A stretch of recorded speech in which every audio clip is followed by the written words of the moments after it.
Graça e paz, meus irmãos. Pastor Gilson Soares, da Igreja Boas Novas em Guarabira, fazendo aqui as traduções da biografia de Smith Wigglesworth. Hoje é o capítulo de número 10, o segredo de sua virtude espiritual.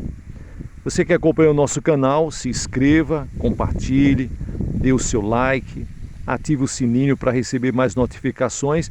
E você que Deus tem abençoado, Deus tem dado a você condições, contribua com qualquer valor que você sentir no seu coração. Temos muito para fazer, há muitas almas para ganhar e muitos novos pregadores para inspirar. Que Deus nos abençoe. Veja aí na descrição como fazer isso. Hoje, continuando, o segredo de sua virtude espiritual. Muitos perguntam qual foi o segredo do poder de Smith Wigglesworth. Qual o mistério de seu assombroso êxito? Os dois fatores principais da sua vida espiritual era a sua maneira de firmar-se no Espírito de Deus e de confiar na palavra do Senhor. Esses dois fatores serviram-lhes como alicerce para sua santa intrepidez e para a sua constante ousadia de agir. Era tão proeminente um homem do Espírito Santo como era da palavra. Ele sempre declarava: bibliotecas ensoberbecem a cabeça, mas a palavra de Deus edifica o coração. O Senhor quer que tenhamos corações edificados, cheios do aroma do amor de Deus, exemplificando a vida e o poder do Senhor. São dele também estas palavras: a fé vem pelo ouvir e o ouvir pela palavra de Deus, não pela leitura de comentários. A fé é a essência da palavra de Deus. O Espírito Santo, que inspirou a palavra, chama-se o Espírito da Verdade.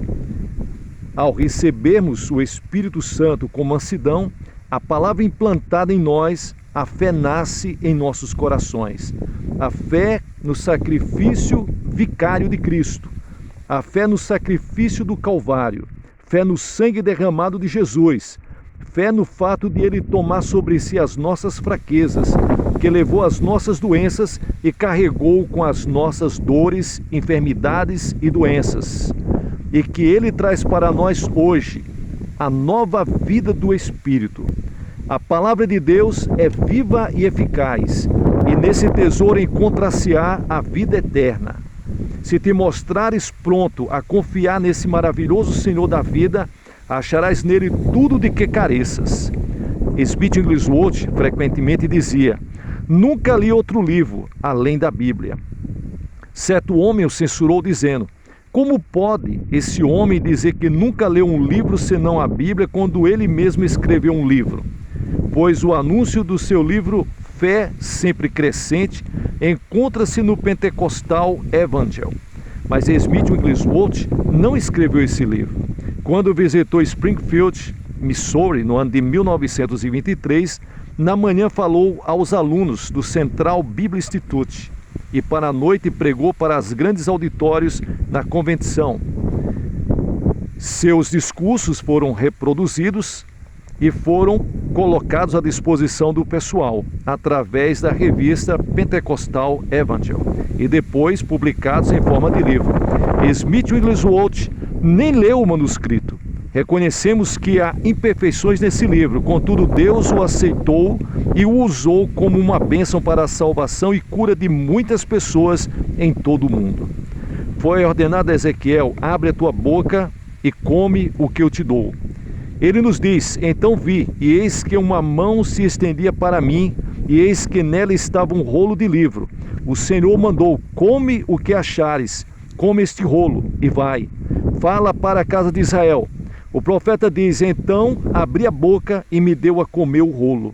Disse o Senhor mais: filho do homem, dá de comer ao teu ventre, e enche as tuas entranhas desse rolo que eu te dou. Nosso grande coração comia continuamente desse rolo, e foi vivificado no íntimo do seu ser. Assim saía para falar com autoridade e com fé para aqueles a quem o Senhor o enviava. Seu genro, que viajava com ele, declara: era essencialmente um homem da Bíblia e nunca se considerava completamente vestido sem ler um exemplar da Bíblia no bolso.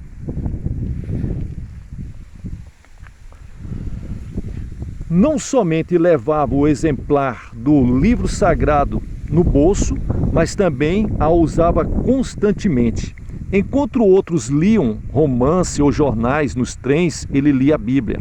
Ora, a bordo de navios, ora na praia, onde retirava-se de vez em quando para descansar, ora sentado no seu lugar predileto, no parque, perto da sua casa, sempre tinha num local de fácil acesso um exemplar da Bíblia Sagrada. O Novo Testamento não saía da sua mão. Nunca se levantava da mesa de um amigo sem primeiro ler um pouco do livro. E geralmente o que tinha para dizer sobre o que acabara de ler era mais saboroso do que qualquer gulodice da mesa. O meu conselho constante aos jovens era: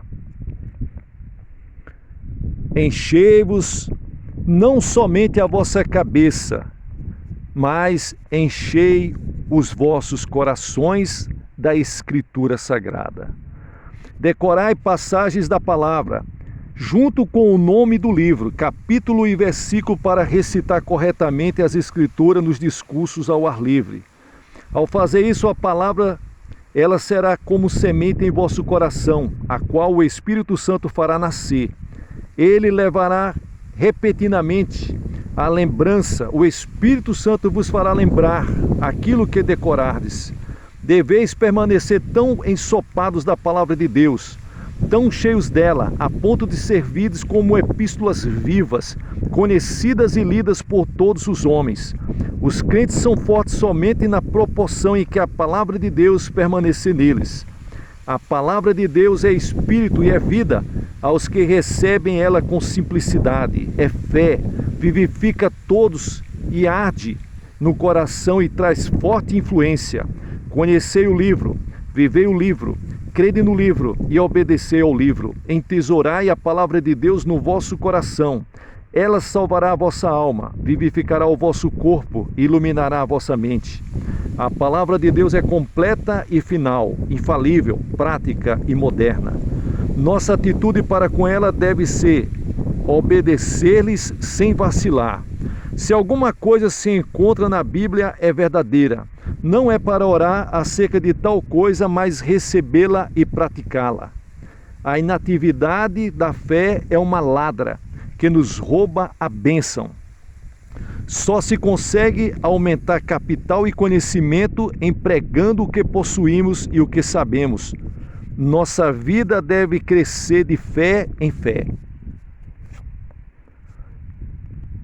Smith Wigglesworth ensinava constantemente que devemos obedecer à palavra de Deus implicitamente. Citava repetidamente esse versículo: obedecer é melhor do que sacrificar. Para ele, a obediência era fruto normal da fé. É porque temos a coragem de crer que obedecemos. O nosso grande coração não somente reservava uma parte de cada dia para a leitura da palavra de Deus, mas aprendera também o segredo de afastar-se frequentemente da multidão. Passava períodos a sós com Deus para sua renovação espiritual. O Wigglesworth conhece aquilo que Deus revela através da sua palavra.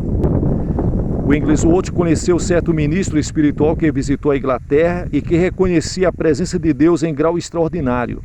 Seus sermões eram simples e sem adorno, mas levou os ouvintes para a certeza de alcançarem contato com o Senhor.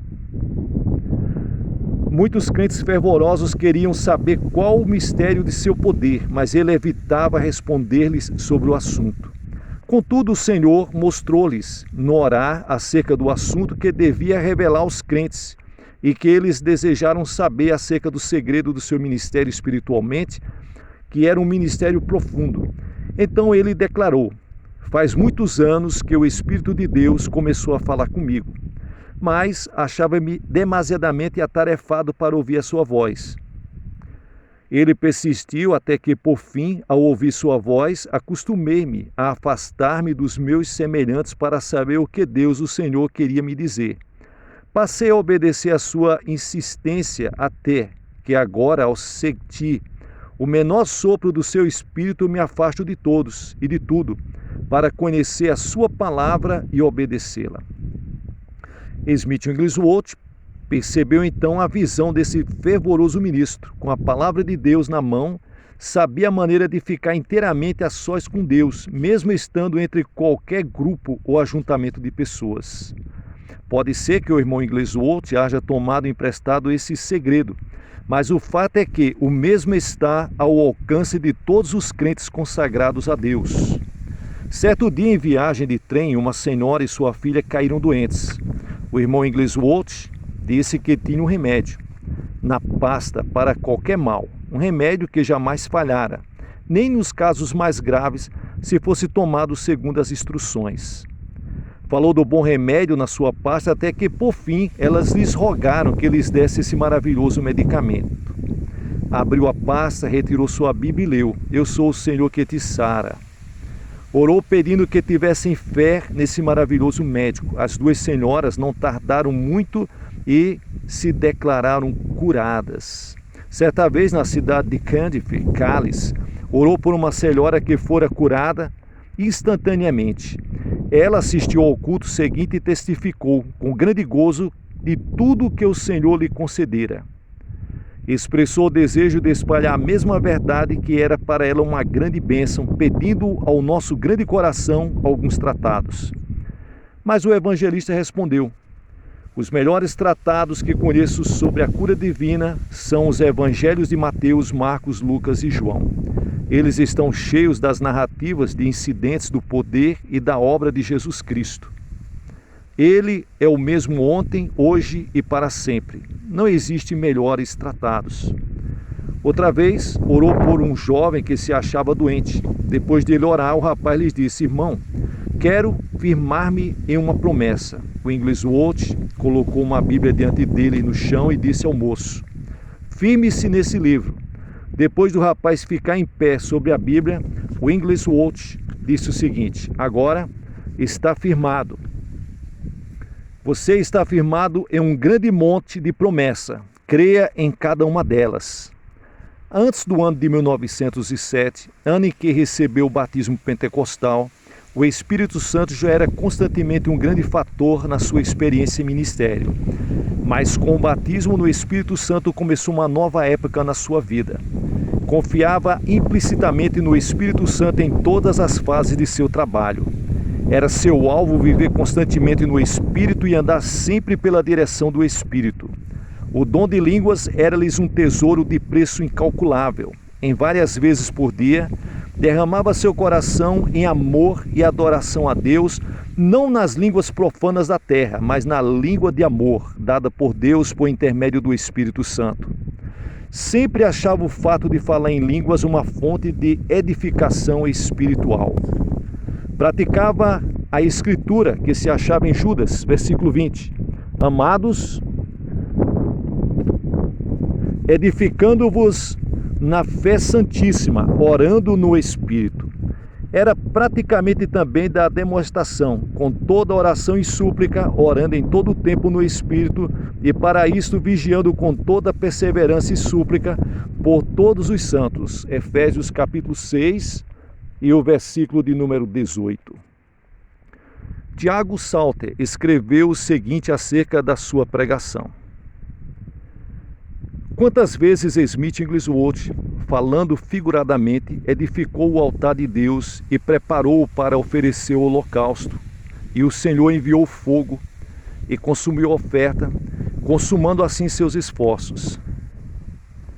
Certamente ele examinava as Escrituras e orava dia e noite para apresentar-se a Deus aprovado, como obreiro, que não tem de que se envergonhar, que maneja bem a palavra da verdade. Mas era o sopro de Deus, a unção do Espírito Santo que o fizeram aquilo que era. Reconhecia isso e guardava zelosamente esse depósito. Ouvimos-lo dizer: Eu fora do Espírito Santo.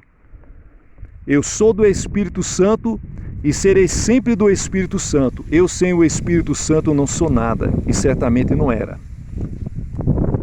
Outro segredo de seu poder era que estava constantemente movido de compaixão. Percebia que o grande motivo das maiores e grandiosas realizações e milagres de Jesus em sua palavra era sempre a sua maravilhosa compaixão. As lágrimas corriam-lhes pela face ao ver as almas manchadas de pecado e os corpos arruinados pela doença. Ardia de zelo no empenho de desfazer as obras do diabo. Era grandemente agressivo nos seus esforços para igualar seu mestre em andar por toda parte, fazendo o bem e curando a todos os oprimidos do diabo. Certa pessoa que eu conhecia intimamente escreveu: ao chegar para sua correspondência, todos nós tínhamos de deixar tudo e assumir a nossa parte de responsabilidade. Não havia nada feito à pressa ou desalinho nos seus métodos de tratar das comoventes súplicas dos necessitados, mesmo através de carta. Todos em casa deviam unir suas orações uns aos outros e, juntamente com ele, impor as mãos nos lenços antes de enviá-los aos que sofriam. Fazíamos tudo como se aqueles que escreviam as cartas estivessem presentes em pessoa. Cada pedido era executado separadamente e sinceramente, e milhares de pessoas eram gratas em todo o mundo, testificando do resultado glorioso desse ministério compassivo. Certo dia recebeu uma carta extensa de uma senhora que sofria de uma grave doença. A carta estava repleta de citações sobre a cura divina, mostrando que ela sabia tudo quanto era necessário sobre o assunto. Depois de ler a carta 2 ou 3 vezes, ele me entregou a carta e perguntou: "O que achas disso?" Depois de relê-la, escreveu embaixo, dizendo: "Creia na sua própria carta, deite-a no seu próprio corpo como se fosse lenço e será curada." A carta foi enviada novamente para a senhora e em poucos dias veio uma outra carta informando de que a senhora ficou perfeitamente curada. Que Deus abençoe a todos. Contribua com esse canal, abençoe com qualquer valor que Deus tocar no seu coração.